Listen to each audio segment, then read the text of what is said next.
څلورپریز نظم دی. ما د خوشحال توره د دښمن په وینو سره نه کړه.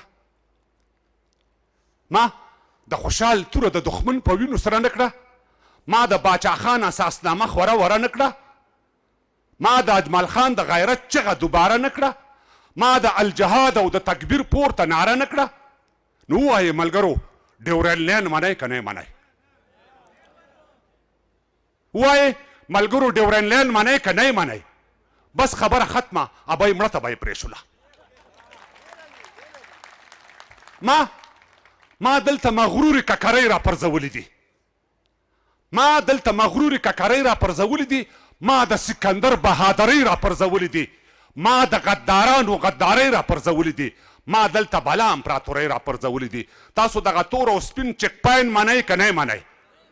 یا ملګرو تاسو ډیورنډ لاین منئ که نه منئ؟ بس خبره ختمه. ابۍ مړه ته به یې پرېښوله.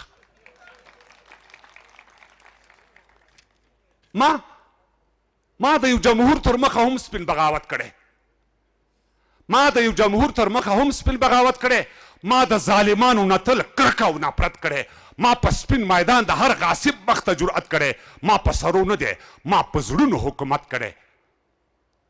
دا د پردې شاته لین و دین منئ که نه منئ؟ یا ملګرو تاسو ډیورنډ لاین منئ که نه منئ؟ بس خبره ختمه. ابۍ مړه ته به یې پرېښوله.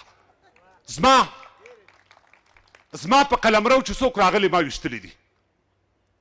زما په قلمرو چې څوک راغلي ما ویشتلي دي. زه یې هم وژلی یم، خو دوی مې هم وژلي دي. څوک مې بخارا تر سمرقنده ځغلولي دي، څوک مې تر مشهد او ګوادره رسولي دي. تاسو د بل ګټه او خپل ذهن منئ که نه منئ؟ یا ملګرو تاسو ډیورنډ لاین منئ که نه منئ؟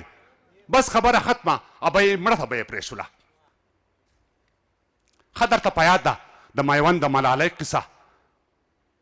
ښه درته په یاد ده د میوند د ملالۍ قصه؟ بیا د زرغونې نازو انا د مرګلۍ قصه؟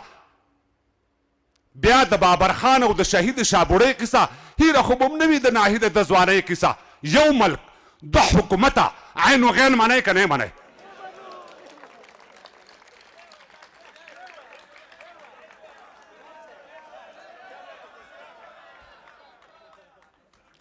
ښه درته په یاد ده د میوند د ملالۍ قصه؟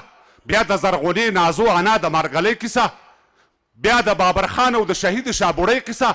هیره خو به م نه وي د ناهید د ځوانۍ قصه. یو ملک دو حکومته عین و غین منئ که نه منئ؟ یا ملګرو تاسو ډیورنډ لاین منئ که نه منئ؟ بس خبره ختمه. ابۍ مړه ته به یې پرېښوله. زه احتجاج نه کوم. زما ژبه سرلارې ده. وګرځه اسیا کې هره ژبه مې قرضدارې ده. دا د لیک او لوست ژبه، دا د ژغ او سپارې ده. زه ازادي اخلم، ما اخیستې څو وارې ده.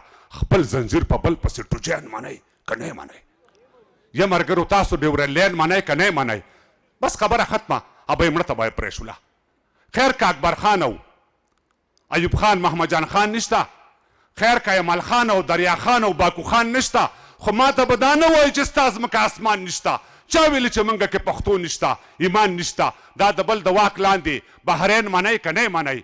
یا ملګرو تاسو ډیورنډ لاین منئ که نه منئ؟ بس خبره ختمه. ابۍ مړه ته به یې پرېښوله. مرۍ مې بنده ده، بل نظم مې ورته ویلي. توجه نه مو ډېره مننه کوو.